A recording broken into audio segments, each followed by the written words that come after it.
day today and a little bit of yesterday. So I started up on a new project and I'm going to go ahead and showcase it for you guys now before it falls to the back of my to-do list. So I thought might as well let's get started on it. First off, the project originally started out with a handful of us, me, Chris, Jack, who else was all hanging around? But I know for a fact, me, Chris, and Jack, sorry, we were all hanging out, we were working. I found up a ship on my to-do list because I have a massive, giant stack of tabs of really cool ships I found online.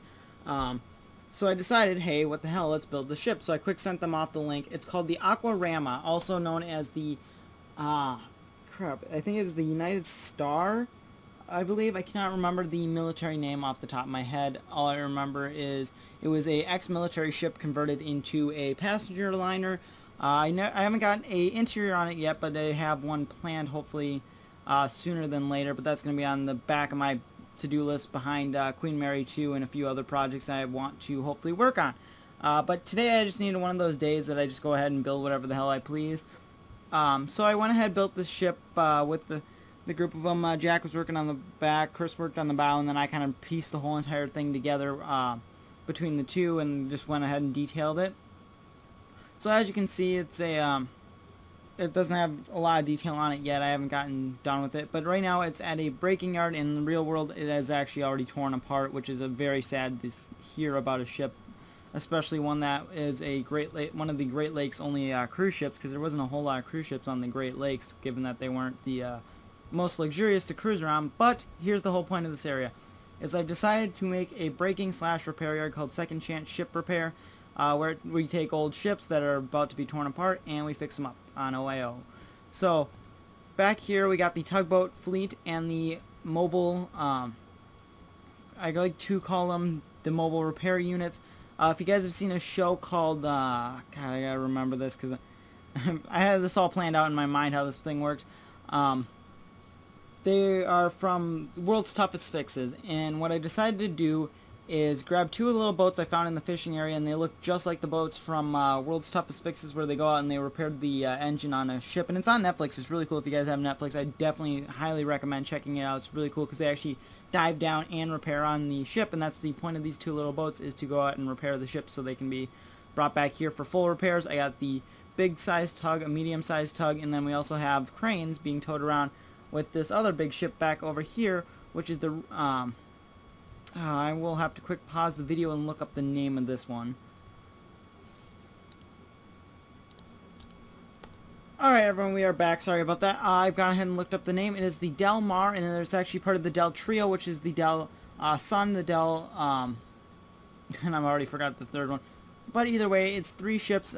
They were old World War II military freighter ships that had been converted into passenger cruise liners, and there's three of them that had gotten converted, and they all featured this cool state-of-the-art kind of dome-rounded fake stack up here, that the stack was actually fake, and that these two back ones were the actual stacks, and that featured a full round back area, which actually made it much easier to build in Minecraft, because usually you do cylinders and then you chop half the cylinder, whereas I could actually use pretty much most of the cylinder. And this ship actually took me roughly about 9 hours of work today, and then probably about 3 to 4 on the build area, not the build area, but the harbor that I'm currently still working on, because it took me probably about an hour, 3 hours to get the hull down, then another 2 hours for the kind of the upper area of the hull, more or less the top decks, and then finally the superstructure took me the last 3. And I know that didn't add up because I wasn't paying attention while I was counting the hours, but long story short, it was roughly 9 hours of work plus detailing. And then I moved it over here, and I thought, hey, I've got two ships over here, let's start the decal. So I went ahead and made this crane earlier this morning, along with this little bobcat. I tried my best to make a bobcat, but it didn't turn out exactly how I wanted it, but hey, it looks like a bobcat to me, so I liked it. And the crane turned out not too bad, actually. And then over here I borrowed Jack's crane and Jack's plow and bulldozer, which were perfect for this area, which they fit right on in. I got some steel beams that are tied down with some ties, and then I went ahead over back to ships 2 and grabbed some of George's old boats with our light tug and our crew mover, I like to call it, which is essentially our old pilot boat that we had over in Ships 2 that I decided, hey, let's quick salvage these up and bring them back into a new project, along with the little Coast Guard boat I threw over here. So that's about it for this showcase. Hopefully next time I'll have interiors on these boats, or I'll have someone that has part of the team that I've asked them to maybe help out on the interiors. But so far I thought this one turned out pretty good for a little last minute project. Turned out, I still have to do a lot of the netting on it and the rigging, I should say. But I think I'm going to hold off on that for quite some time, just because rigging is the most extensive process and it takes a lot of time. Because it took me almost 10 minutes just to tie down this ship to make it look kind of genuine. You'll find that tying down a ship tends to take a lot of work if you want to make it look right. So that pretty much wraps up this video. Hope you guys enjoyed it. I know I had a blast building these vessels, and I know I needed one of those days where I can just sit down and have a project that I can see an end in sight, and this was exactly what I needed. Hopefully to maybe get back to work on some of the bigger projects that I don't know where the end will be, and I don't know how long it's going to take. It's definitely a long and extensive project, and actually today we had a QM2 expert who's actually been on it a few times, Apple Bruce. If you guys have seen his video, he is one of the QM2s. It's on a I think it was, he either said it was a 2-to-1 or a 1-to-1 or a 1.5-to-1 scale.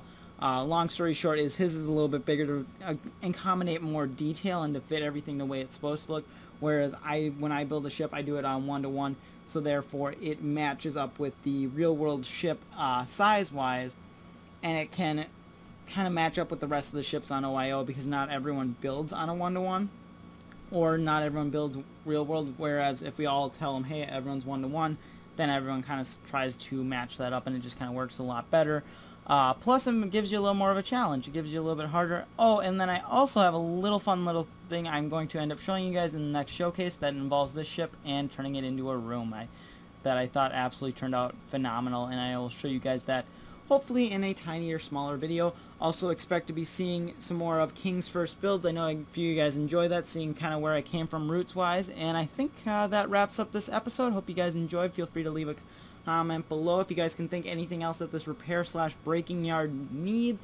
I would appreciate suggestions, but I don't want to see ship suggestions. I want to see, like, hey, it needs cranes, it needs piles of this, it needs buoys, I don't know. Whatever you guys can think of in that genre. I don't want to see suggestions of stupid ships or things of that nature, because I don't do requests of ships, as you may know. But yeah, other than that, guys, I'd like to thank you guys for watching, and I will see you guys in the next one.